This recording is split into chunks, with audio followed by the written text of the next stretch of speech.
سے سنیے گا، اللہ کے نبی صلی اللہ علیہ وسلم فرماتے ہیں رحم اللہ رجلا قام من اللیل، اللہ تعالیٰ رحم نازل فرمائے، اللہ تعالیٰ رحمت نازل فرمائے اس آدمی کے اوپر جو رات لوٹ کر کے تہجد کی نماز پڑھتا ہے، وہ ایقظ امرأتہ، اور اپنی بیوی کو بھی اٹھاتا ہے، اور بیوی اگر اٹھنے سے انکار کر دیتی ہے تو بیوی کے چہرے پر پانی ڈال کے اٹھاتا ہے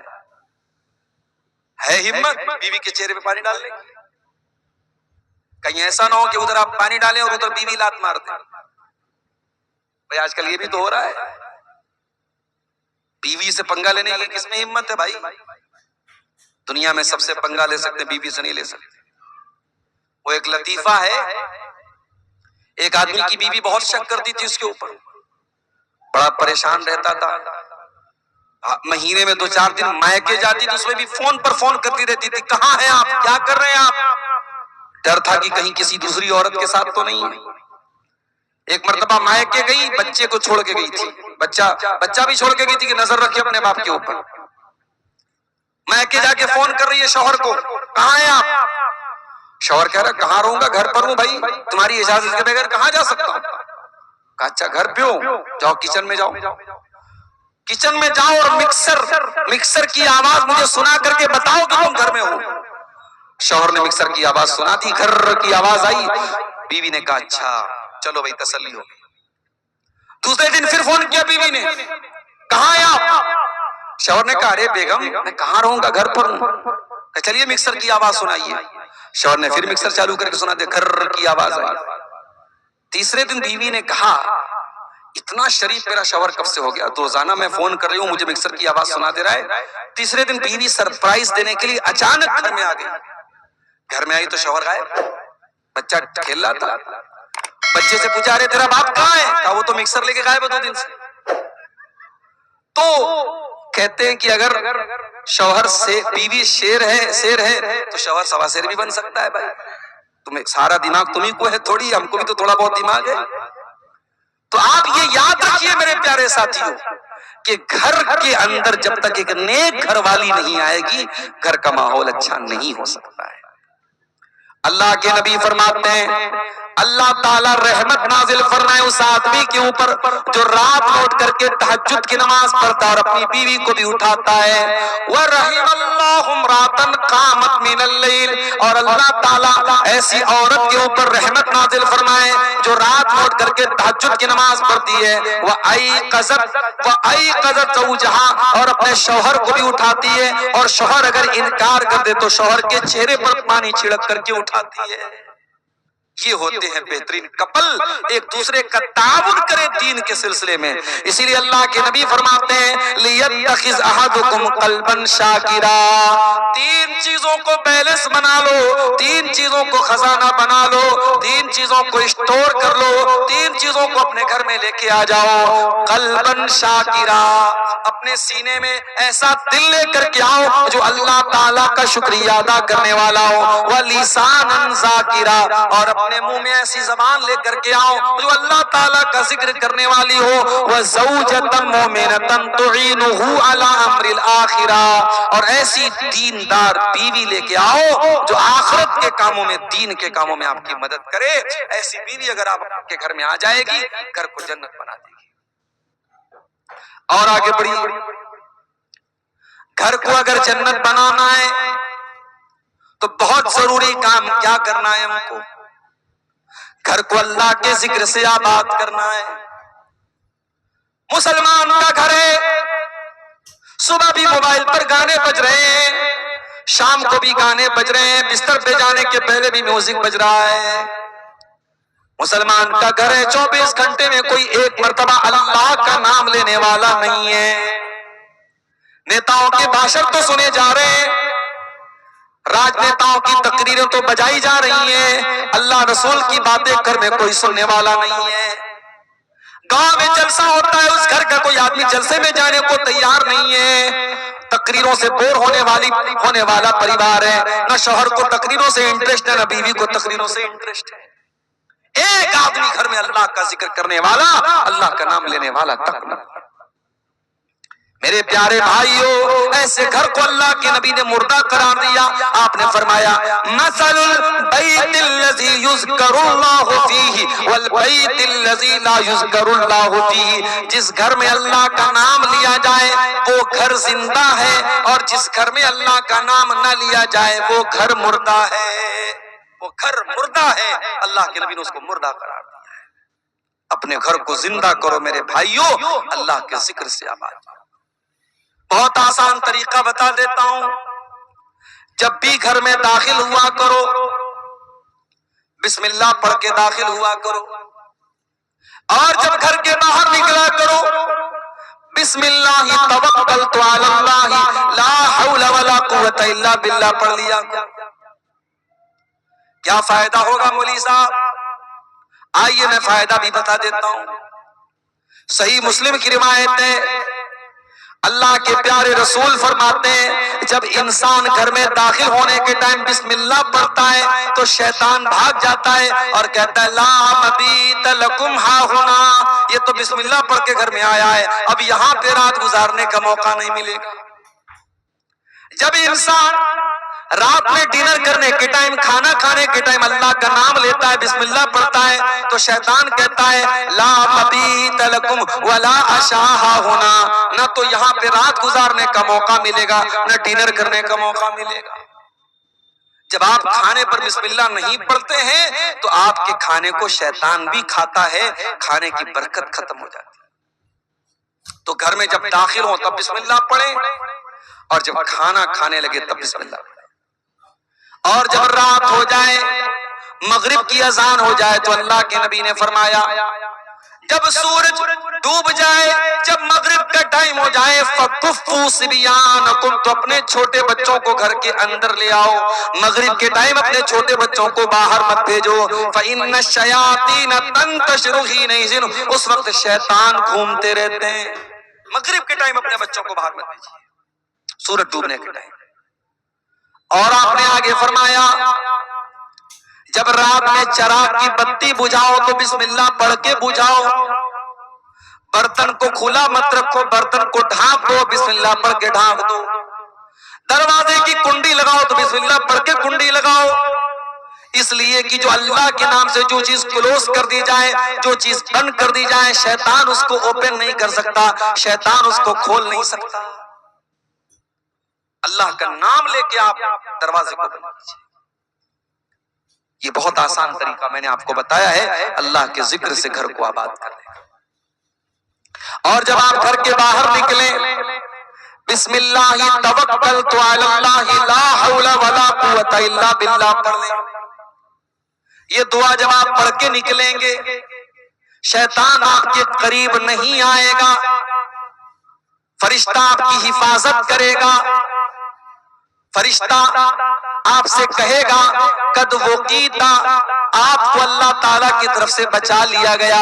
آپ اتنی پیاری دعا پڑھ کر کے گھر سے نکلیں، بہت آسان ہے، بسم اللہ توکلت علی اللہ لا حول ولا قوت الا باللہ۔ بس رات میں جب بستر پہ سونے جاؤ، میری پیاری ماں بہنوں، اگر آپ محنت مزدوری کرتی ہیں، کھیتوں میں کام کرتی ہیں، اور مجھے معلوم ہے کہ شیرسا مادی برادری میں ماشاءاللہ بہت محنت کرتی ہیں ہمارے یہاں کی عورتیں، آپ کا بدن جب تھکاوٹ سے چور ہو جائے تو آئیے میں آپ کو وہ طریقہ بتاتا ہوں جو طریقہ اللہ کے نبی نے اپنی بیٹی کو بتایا تھا۔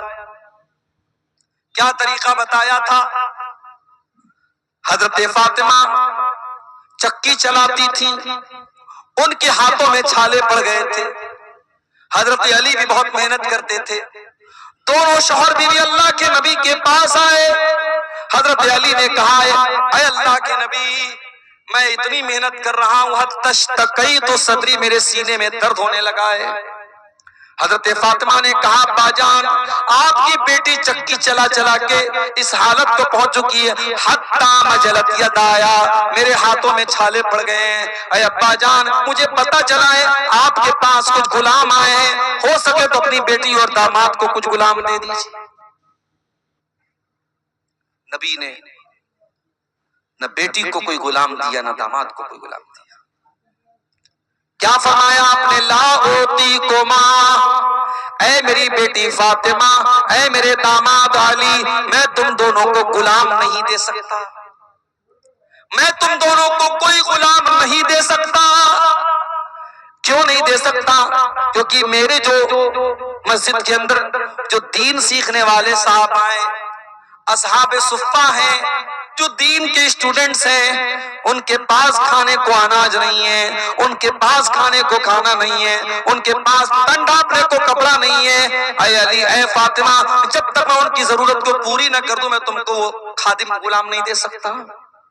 ہاں، میں اس سے بہتر طریقہ تم کو بتا رہا ہوں، جب تم رات میں بستر پہ سونے جاؤ تو 33 بار سبحان اللہ پڑھ لیا کرو، 33 بار الحمدللہ پڑھ لیا کرو، اور 34 مرتبہ اللہ اکبر پڑھ لیا کرو۔ فذالکما خیر لکما من خادم، تمہیں کسی خادم کی، کسی نوکر کی ضرورت نہیں پڑے۔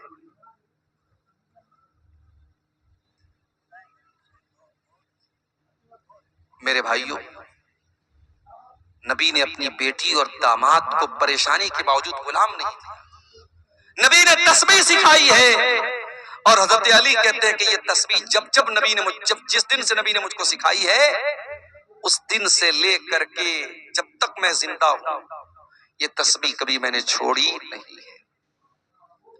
سوال کرنے والے سوال کیا ہے علی، آپ کی زندگی میں ایک رات آئی تھی صفین کی لڑائی والی رات، کیا اس رات بھی آپ یہ تسبیح پڑھ کے سوئے تھے؟ کہا کہ ہاں، اس رات میں یہ تسبیح پڑھ کے سویا تھا۔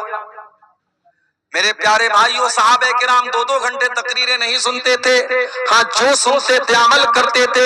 نبی نے یہ تسبیح سکھائی تو اس تسبیح کے اوپر حضرت علی نے عمل کیا، حضرت فاطمہ نے عمل کیا۔ اپنے گھروں کو اللہ کے ذکر سے آباد کرو میرے پیارے ساتھیوں، صبح شام کے اذکار پڑھو، اور آج الحمدللہ سب کے ہاتھ میں موبائل ہے، آپ موبائل پر دیکھ کر کے بھی پڑھ سکتے ہیں۔ آپ گوگل پلے اسٹور پہ جائیں اور دعا کی کوئی اچھی سی کتاب ڈاؤن لوڈ کر لیں، اس میں صبح شام کے اذکار آپ کو مل جائیں گے۔ صبح شام کے اذکار آپ دیکھ کر کے بھی پڑھیں، آپ یقین کریں صبح شام کے اذکار آپ پڑھیں گے بہت ساری پریشانیوں سے آپ بچ جائیں گے۔ اب تو صاحب اتنے زیادہ کیس آ رہے ہیں، میں جہاں جا رہا ہوں مولوی صاحب میری بیٹی کے اوپر جنات آ گیا ہے، میری بیٹی کو جنات پریشان کر رہا ہے، میرے گھر میں جو ہے کوئی سایہ ہے، کوئی مسئلہ ہے۔ کیوں آ رہے ہیں یہ سارے مسئلے؟ کیونکہ ہم نے اپنے گھروں کو مردہ بنا دیا ہے۔ ہمارے گھروں میں اللہ کا ذکر کرنے والا کوئی نہیں، اللہ کا نام لینے والا کوئی نہیں ہے۔ اللہ کے نبی فرماتے ہیں ان الشیطان ینفر من البیت الذی تقرأ فیہ سورۃ البقرہ، جس گھر میں سورہ بقرہ پڑھی جاتی ہے اس گھر سے شیطان بھاگ جاتا ہے۔ ایک صاحب مجھ سے پوچھنے لگے، مولوی صاحب اگر موبائل پر ہم سورہ بقرہ کو چالو کر دیں اور بڑے بڑے اسپیکر لگا دیں گھر میں، اور سورہ بقرہ کی آواز پورے گھر میں گونجے تو کیا شیطان بھاگ جائے گا؟ میں نے کہا بھیا شیطان سے پوچھنا پڑے گا شیطان سے کہ وہ موبائل پر چلنے والے قرآن کی تلاوت سے اس کے اوپر اثر پڑے گا کہ نہیں؟ تو اس سوال کا جواب تو شیطان ہی دے سکتا ہے۔ کیا حال ہو گیا ہے ہمارا، برگر اور پیزا کھاتے کھاتے، فاسٹ فوڈ کھاتے کھاتے ہم اتنے فاسٹ ہو گئے، اتنے شارٹ کٹ تلاش کرنے لگے کہ ہمیں قرآن پڑھنے میں بھی اب جو ہے سستی ہو رہی ہے۔ ہم چاہتے ہیں کہ قرآن موبائل پر ہم چلا دیں، ہمیں نہ پڑھنا پڑے۔ بنارس میں ایک ہمارے دوست ہیں حافظ قرآن ہیں، انہوں نے کہا مولوی صاحب ایک آدمی اپنے گھر میں ہم کو بلا رہا ہے، 40 دن تک سورہ بقرہ پڑھنے کے لیے کہہ رہا ہے اور مجھ کو 5000 روپیہ دے گا۔ میں نے خبردار مت جانا وہاں پہ۔ میں نے کہا قرآن پڑھنے سے شیطان بھاگتا ہے، حدیث میں آیا ہے، مگر کرایہ دے کر کے کسی دوسرے کو پڑھوا کر کے شیطان نہیں بھاگے گا، یہ حدیث میں نہیں آیا۔ آپ کو خود قرآن پڑھنا ہے۔ ہمارے گھروں میں آج قرآن کوئی پڑھنے والا نہیں ہے میرے ساتھ۔ ایک نظم ہے قرآن کی فریاد، کبھی موقع ملے یوٹیوب پر سرچ کر لیجیے گا، مل جائے آپ کو۔ قرآن فریاد کرتا ہے، طاقوں میں سجایا جاتا ہوں، دو دو کے پلایا جاتا ہوں، آنکھوں سے لگایا جاتا ہوں، تعویذ بنایا جاتا ہوں۔ قرآن کے ساتھ یہ سب ہو رہا ہے، کوئی آنکھوں سے لگا رہا ہے، کوئی تعویذ بنا رہا ہے، کوئی دھو دھو کے پلا رہا ہے۔ قرآن پڑھنا کوئی نہیں چاہتا، قرآن پر عمل کوئی نہیں کرنا چاہتا۔ اللہ کے نبی فرماتے ہیں مثل البیت الذی یذکر اللہ فیہ والبیت الذی لا یذکر اللہ فیہ، جس گھر میں اللہ کا نام لیا جائے وہ گھر زندہ ہے، اور جس گھر میں اللہ کا نام نہ لیا جائے وہ گھر مردہ ہے۔ میں آپ کو 1400 سال پیچھے لے کے چلتا ہوں، نبی کی مسجد میں چلیے، قبلہ کی طرف کھڑے ہو جائیے، آپ کے لیفٹ سائیڈ میں کچھ کمرے ملیں گے.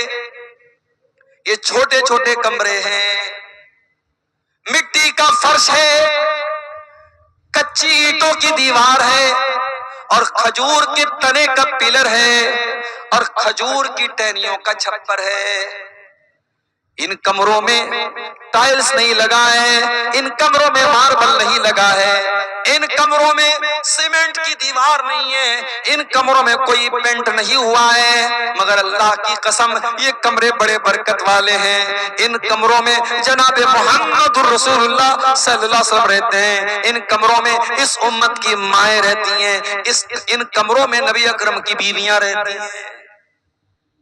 یہ کمرے کتنے اونچے ہیں؟ سعید ابن مسیب کہتے ہیں میں عثمان غنی کے دور میں نبی کے کمرے میں گیا، میں نے ہاتھ اٹھایا، میرا ہاتھ مکان کی چھت میں ٹچ ہو گیا، یعنی چھت بھی بہت زیادہ اونچی نہیں تھی. اور کمرے کا اسپیس کتنا تھا، کمرے کا چھیتر پھل کتنا تھا، کتنا بڑا کمرہ تھا، اتنا بڑا کمرہ تھا کہ اللہ کے پیارے نبی جب تہجد کی نماز پڑھا کرتے تھے تو سجدے میں جانے کے ٹائم حضرت عائشہ کو اپنا پیر ہٹانا پڑتا تھا. یعنی اس کمرے میں اتنی گنجائش بھی نہیں تھی کہ حضرت عائشہ لیٹی ہو اور اللہ کے پیارے نبی آرام سے سجدہ کر سکیں. یہ چھوٹے چھوٹے کمرے تھے میرے پیارے صاحب، کمرے چھوٹے تھے، لیکن ان کمروں میں قرآن اترتا تھا، ان کمروں میں برکت اترتی تھی، ان کمروں میں نور اترتا تھا، ان کمروں میں اللہ کے پیارے نبی رہا کرتے تھے، ان کمروں میں رات میں قرآن پڑھا جاتا تھا، تہجد پڑھی جاتی تھی، اللہ کے نبی راتوں کو رویا کرتے تھے. سلام اس پر جو امت کے لیے راتوں کو روتا تھا، سلام اس پر جو فرش خاک پر جاڑے میں سوتا تھا، سلام اس پر کہ جس کے گھر میں چاندی تھی نہ سونا تھا، سلام اس پر کہ ٹوٹا بوریا جس کا بچھونا تھا. اس نبی نے ہم کو بتایا کہ مکان میں برکت اللہ کو یاد کرنے سے آتی ہے، مکان کو عالیشان بنانے سے مکان خوبصورت نہیں ہوتا ہے میرے ساتھی. اور آگے بڑھیے، گھر کو اگر دینداری والا گھر بنانا ہے، اسلامی گھر بنانا ہے، گھر کے ہر فرد کو نمازی بننا پڑے گا. ماں بھی نمازی ہو، باپ بھی نمازی ہو، بھائی بھی نمازی ہو، بیٹا بھی نمازی ہو. اللہ کے پیارے نبی فرماتے ہیں مروا اولادکم بالصلاۃ وہم ابناء سبیل، جب تمہارے بچے 7 سال کے ہو جائیں، 7 سال کے ہو جائیں تو اپنے بچوں کو نماز کا آرڈر دو، اور جب تمہارے بچے 10 سال کے ہو جائیں اور نماز نہ پڑھے تو تم ان کی پٹائی کرو. مولوی صاحب پٹائی کون کرے؟ فجر کی اذان تک جلسے چلتے ہیں سیمانچل، اور جلسہ ختم ہوتے ہی پبلک اپنے گھروں کو جاتی ہے اور اس گاؤں کی چھوٹی سی مسجد میں چند نمازی نماز پڑھتے ہیں. یہ آج ہمارا حال ہے. مسجد تو بنا لی شب بھر میں ایمان کی حرارت والوں نے، مسجد تو بنا لی شب بھر میں ایمان کی حرارت والوں نے، من اپنا پرانا پاپی تھا برسوں میں نمازی بن نہ سکا. ارے جب ہم نمازی بنیں گے تب نہ اپنے بچوں کو نمازی بنائیں گے، جب ہم خود ہی بے نمازی تو کیا بچوں کو نمازی بنائیں گے؟ اپنے بچوں کو نمازی بنانا ہے تو پہلے خود نمازی بننا پڑے گا. قرآن کہتا ہے وَأْمُرْ أَهْلَكَ بِالصَّلَاةِ وَاصْطَبِرْ عَلَيْهَا، اے میرے نبی نماز کا اپنے گھر والوں کو حکم دیجئے اور خود بھی نماز کی پابندی کیجئے.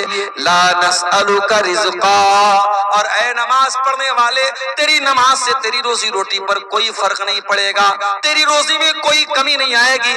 ہم تجھ سے تیری روزی نہیں مانگتے، ہم تو خود تجھ کو روزی دیتے ہیں. اگر 10 منٹ کے لیے تو دکان بند کر دے گا تو کیا مکہ میں دکان بند نہیں ہوتی، مدینہ میں دکان بند نہیں ہوتی؟ مکے اور مدینے میں دکان بند ہو جاتی ہے اور اس کے باوجود اللہ تعالیٰ ان کو دیتا ہے، نماز کے ٹائم ان کی دکان بند ہو جاتی ہے. تو نماز کی پابندی کرو میرے پیارے ساتھیوں.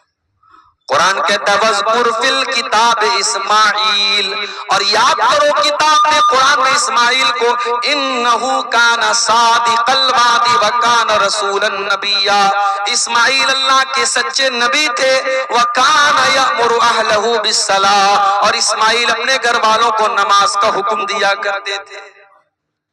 ابراہیم علیہ السلام کیا دعا کرتے اللہ تعالیٰ سے؟ رب اجعلنی مقیم الصلاۃ، اے اللہ تو مجھے نماز قائم کرنے والا بنا دے، ومن ذریتی، اور اے اللہ میری اولاد کو بھی تو نماز قائم کرنے والا بنا دے، مجھے بھی نمازی بنا دے، میری اولاد کو بھی نمازی بنا دے۔ نماز کا ماحول گھر میں پیدا کیجئے، آپ خود بھی نماز پڑھیے، بچوں کو بھی نمازی بنائیے۔ حضرت عبداللہ بن مسعود رضی اللہ تعالیٰ عنہ رات میں تہجد کی نماز پڑھ رہے ہیں، اور تہجد کی نماز پڑھتے ہوئے قرآن کا 16واں پارہ وہ پڑھ رہے تھے، اور 16ویں پارے کی یہ آیت ان کی نظروں سے گزری۔ جب حضرت موسیٰ علیہ السلام اور حضرت خضر علیہ السلام دونوں جا رہے تھے، اور ایک مکان کی دیوار گرنے والی تھی، قرآن کہتا ہے حضرت خضر نے اس مکان کی دیوار کو ٹھیک کر دیا۔ گاؤں والے بڑے کنجوس تھے، ان لوگوں نے ان دونوں لوگوں کو کھانا تک نہیں کھلایا تھا، اور جب دیوار گرنے لگی تو حضرت خضر نے دیوار کو ٹھیک کر دیا۔ حضرت موسیٰ علیہ السلام نے فرمایا لو شئت لاتخذت علیہ اجرا، اے خضر آپ کو دیوار فری میں نہیں ٹھیک کرنا چاہیے تھا، جب اتنے بدتمیز گاؤں والے تھے تو پیسہ لے کے یہ کام کرنا چاہیے تھا۔ حضرت خضر نے کیا جواب دیا؟ فرمایا وَأَمَّا الْجِدَارُ فَكَانَ لِغُلَامَيْنِ يَتِيمَيْنِ فِي الْمَدِينَةِ وَكَانَ تَحْتَهُ كَنْزٌ لَهُمَا، اے موسیٰ وہ دیوار دو یتیم بچوں کے مکان کی دیوار تھی، اس مکان میں دو یتیم بچے رہا کرتے تھے، دیوار گر جاتی، ان بچوں کا خزانہ جو باپ نے مرنے کے پہلے دفنایا تھا وہ خزانہ گاؤں والے لوٹ کے چلے جاتے، اللہ نے مجھ کو حکم دیا کہ میں ان بچوں کا خزانہ لوٹنے نہ دوں، ڈوبنے نہ دوں۔ پتہ یہ چلا باپ اگر نیک ہے تو باپ کے مرنے کے بعد بھی اللہ تعالیٰ یتیم بچوں کو باپ کی دولت اور باپ کا خزانہ دے گا، اللہ تعالیٰ بچوں کو محروم نہیں کرے گا۔ جب حضرت عبداللہ بن مسعود قرآن کی آیت پڑھنے لگے، رونے لگے، تہجد کی نماز کا سلام پھیرا، ان کا چھوٹا بچہ وہیں پہ سو رہا تھا، اپنے بچے کو دیکھ کر کے روتے ہوئے کہنے لگے من اجلک یا بنیا، اے میرے بچے تیرا باپ تیرے لیے تہجد کی نماز پڑھ رہا ہے، آج میں تہجد پڑھ رہا ہوں، کل تجھے فائدہ ملے گا، اے میرے بچے تیرا باپ تیرے لیے راتوں کو عبادت کر رہا ہے، راتوں کو جاگ رہا ہے۔ اپنے بچوں کا اگر بہتر بھوشیہ چاہتے ہو، اپنے بچوں کا فیوچر چاہتے ہو تو نیک بنو، دیندار بنو، نمازی بنو، انشاءاللہ آپ کے بچے بھی دیندار بنیں گے۔ میرے پیارے ساتھی، یہ کوئی فخر کی بات نہیں میرے 8 بچے، میرے 7 بچے، فخر کی بات یہ ہے کہ آپ کا ایک ہی بچہ ہو لیکن اس لائق ہو کہ آپ کا انتقال ہو تو وہ جنازے کی نماز پڑھ سکے، دعائیں اس کو آتی ہیں۔ آپ کا بیٹا، آپ کی بیٹی جب دعا کے لیے ہاتھ اٹھائے تو یہ کہہ سکے رب ارحمہما کما ربیانی صغیرا، اے اللہ میرے ماں باپ پر رحم فرما جس طریقے سے بچپن میں انہوں نے مجھ کو پالا ہے۔ تو یہ بہت ضروری چیز ہے میرے پیارے ساتھیوں کہ ہم گھر میں نماز کا ماحول پیدا کریں۔ اور آگے بڑھیے، گھر کو اگر ایک دینداری والا گھر بنانا چاہتے ہیں تو جیسے موبائل میں جب وائرس زیادہ ہو جائے تو ہم دکاندار کے پاس جاتے ہیں، لو بھائی دیکھو میرے موبائل میں کیا ہو گیا ہے، تو دکاندار کہتا ہے کہ بھائی صاحب آپ کے موبائل میں وائرس آ گیا ہے، کیا کرنا پڑے گا؟ اس میں اینٹی وائرس ڈالنا پڑے گا، اس کی موبائل کی میموری کو کلین کرنا پڑے گا، میموری سے بہت ساری چیزوں کو ڈیلیٹ کرنا پڑے گا۔ اگر گھر کو دینداری والا گھر بنانا چاہتے ہو تو 5 چیزوں کو ڈیلیٹ کر دو اپنے گھر سے، 5 چیزوں کو ڈیلیٹ کر دو، نکال دو اپنے گھر سے۔ نمبر 1، اپنے گھر سے تصویروں کو نکال دو۔ لا تدخل الملائکۃ بیتا فیہ کلب ولا صورہ، اللہ کی رحمت کے فرشتے اس گھر میں نہیں آتے جس گھر میں کتا ہو یا جس گھر میں تصویر ہو۔ مولوی صاحب کیمرہ تو سب کے ہاتھ میں اس وقت ہے، اب تو ہم لوگ تقریر کرنے جاتے ہیں تو لوگ کہتے ہیں مولوی صاحب ایک سیلفی لے لوں، سیلفی وتھ سیلف، تو کیمرے کی تصویریں تو آج میری بھی موجود ہیں سوشل میڈیا پر، اور آپ کہہ رہے ہیں کہ اللہ کی رحمت کے فرشتے نہیں آتے جس گھر میں تصویر ہو۔ تو کیمرے کی جو تصویر ہے اس کے بارے میں علماء کا اختلاف ہے، اور علماء کی ایک جماعت کا کہنا ہے کہ کیمرے کی تصویر حرام نہیں ہے، کیونکہ کیمرے کی جو تصویر ہوتی ہے وہ کوئی پینٹنگ نہیں ہے کہ جس میں ناک کان آنکھ بنایا جائے. کیمرہ تو بس ایک عکس لے لیتا ہے سامنے والے کا، ایک پرتیبمب ہے، ایک چھایا ہے. اور حدیث میں جس تصویر کو حرام کہا گیا ہے وہ تصویر وہ ہے جس میں ہم ناک کا ناک پورا بناتے ہیں. لیکن آپ یہ سوچئے مورتی کی شکل میں یا پینٹنگ کی شکل میں، کسی بھی شکل میں، مورتی تو بہرحال اس کو مجسمہ بولتے ہیں، لیکن آج کے زمانے میں بھی پینٹنگ الگ ہوتی ہے. آپ نے سنا ہوگا مقبول فدا حسین نام کا ایک آدمی تھا، وہ پینٹر تھا بہت بڑا، اس کی پینٹنگ کروڑوں میں بکتی تھی. تو پینٹنگ ایک الگ چیز ہے، کیمرے کی تصویر ایک الگ چیز ہے. پھر بھی بہت سارے علماء کا یہ کہنا ہے کہ کیمرے کی تصویر سے بھی ہمیں پرہیز کرنا چاہیے، اور کیمرے کی تصویر کو پرنٹ کر کے اس کو ایلبم بنانا اور کمرے میں سجانا. میں ایک مکان میں گیا، ایک صاحب اپنے کمرے میں، جو ہم لوگ کہیں جاتے ہیں تو آدمی سوچتا ہے کہ اچھی مہمان نوازی اچھی کی جائے، وہ اپنے کمرے میں لے کے گئے تو دیکھا کہ کمرے کے کنارے ایک تصویر لگی ہے، ایک طرف محترم کی تصویر، ایک طرف محترمہ کی تصویر ہے. شادی کی سالگرہ پر انہوں نے اپنی بیوی کو سرپرائز دیا تھا. میں نے پوچھا تو شرمانے لگے. میں نے کہا بھیا اس تصویر کو الماری میں رکھ دو، یہ کیوں یہاں پہ آپ باہر لگائے؟ تو تصویر آج ہمارے گھروں میں باقاعدہ ایلبم کی شکل میں کمروں میں لوگ لگا رہے ہیں، یہ غلط ہے اور ہمیں اور آپ کو اس سے پرہیز کرنا چاہیے. تصویروں کو گھر سے نکال. ہاں، موبائل کی تصویریں جہاں تک بات ہے، ضرورت پڑنے پر آپ بچوں کی یادگار کے لیے کچھ فوٹو اگر آپ نے لی ہے، موبائل کے کیمرے میں ہے، موبائل کی گیلری میں ہے، اس کی گنجائش بن سکتی ہے، مگر اس میں بھی ہمیں اس بات کا لحاظ رکھنا چاہیے. لوگ اپنی بیوی کی ایک سے ایک فوٹو لیتے ہیں اور اس کے بعد دوستوں کے ہاتھ میں موبائل تھما دیتے ہیں، تو یہ تو بے پردگی کی بات ہے. آپ کی بیوی کا فوٹو آپ کا دوست دیکھے یہ تو غلط بات ہے.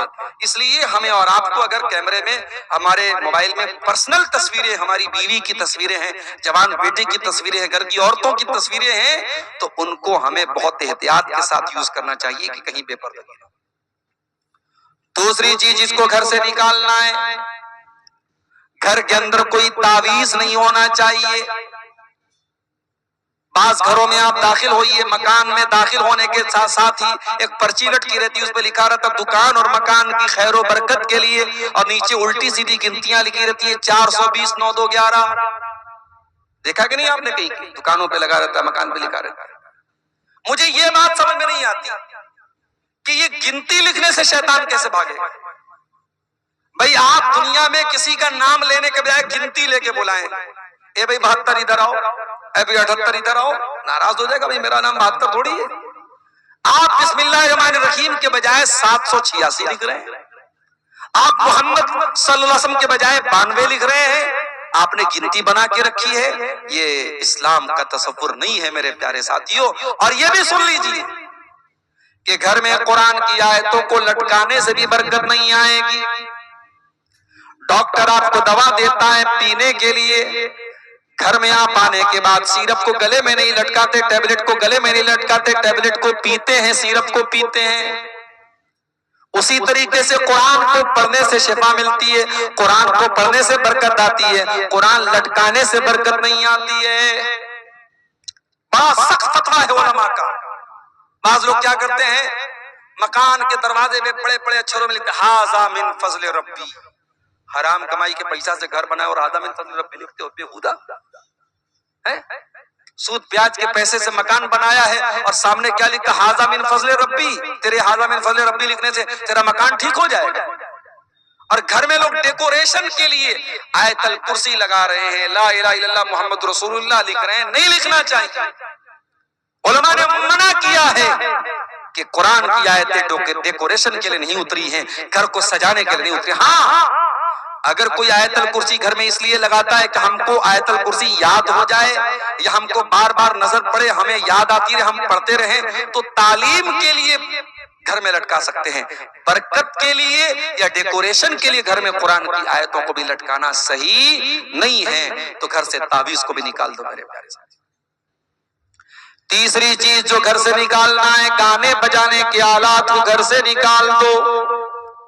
اللہ کے نبی فرماتے ہیں قیامت کے پہلے وہ دور آئے گا، شراب کو نام بدل بدل کے پیا جائے گا. وَأَن تَظْهَرَ الْقَيْنَاتُ عَلَى رُؤُوسِ النَّاسِ، اور ناچنے گانے والی لڑکیاں لوگوں کے کانوں پر جا کے بیٹھ جائیں گی۔ جب نبی نے صحابہ کو یہ حدیث سنائی ہوگی، صحابہ کو سمجھ میں نہیں آئی ہوگی۔ آج ہیڈ فون لگانے والوں کو یہ حدیث سمجھ میں آ جائے گی، آج ایئر پوڈ لگانے والوں کو یہ حدیث سمجھ میں آ جائے گی۔ بائک چلا رہا ہے، مست بنا ہوا ہے، گانا سن رہا ہے، فیورٹ اپنا بالی ووڈ کا گانا سن رہا ہے، سامنے سے ٹریکٹر نے مارا، تیری روح پرواز ہو گئی، تیری جان نکل گئی، تو گانا سنتے ہوئے دنیا سے گیا ہے، اور قیامت کی جب تو اٹھے گا تو وہی گانا سنتے ہوئے تو قیامت کی جس حال میں انسان مرے گا اسی حال میں قیامت کے دن اٹھایا جائے گا۔ اپنے گھروں کو ناچ گانوں سے دور رکھو میرے ساتھی۔ کٹیہار اور پورنیہ کے انگلش میڈیم اسکول میں ہماری بیٹیاں پڑھ رہی ہیں، اسکول کا اینول فنکشن ہے، ٹیچر نے آپ سے کہا کہ آپ کی بیٹی سے ہم ڈانس کروانا چاہتے ہیں، بہت اچھا ڈانس کرتی ہے آپ کی بیٹی۔ آپ نے کہا بہت اچھی بات ہے، ہماری بیٹی ڈانس کرے گی، ہم دیکھیں گے۔ اسکول کا اینول فنکشن ہو رہا ہے، آپ کی 12-13 سال کی جوانی کی دہلیز پر قدم رکھنے والی لڑکی ڈانس کر رہی ہے، اور آپ ویڈیو بنا رہے، فخر سے اسٹیٹس لگا رہے، صاحب میری بیٹی بڑا اچھا ڈانس کرتی ہے۔ یہ مسلمان ہیں جنہیں دیکھ کے شرم آئی۔ اور ابھی تک تو یہ حرام کام اسکولوں میں ہوتا تھا، یہ انگلش میڈیم اسکولوں میں ہوتا تھا، اب مدرسوں میں یہ کام بھی ہو رہا ہے۔ ہاں نام بدل دیا کہ وہاں ڈانس ہو رہا تھا، یہاں ایکشن ہو رہا ہے۔ جی لڑکیاں نظم پڑھ رہی ہیں، ایسے ایسے جھوم رہی ہیں، گا رہی ہیں، اور اس کو کیا، اس کا بڑا اچھا نام رکھ دیا، ایکشن ہو رہا ہے۔ شرم آنی چاہیے اور چلو اور پانی میں ڈوب مرنا چاہیے۔ اپنی قوم کی بچیوں کی ہم نمائش کر رہے ہیں پوری دنیا کے سامنے، اپنے گھر سے نکال کے پھینک دو ناچ گانے کو۔ جس ناچ گانے کی آواز کو آپ کے نبی ناپسند کرتے تھے، شیطان کی آواز قرار دیا آپ نے۔ آج بڑے بڑے متقی داڑھی والے سجدہ کرنے والے، ان کے موبائلوں پر بھی انسٹاگرام اور اسنیپ چیٹ اور فیس بک اور الا اور بلا کے ذریعے ان کے موبائل پر بھی گانا بج رہا ہے۔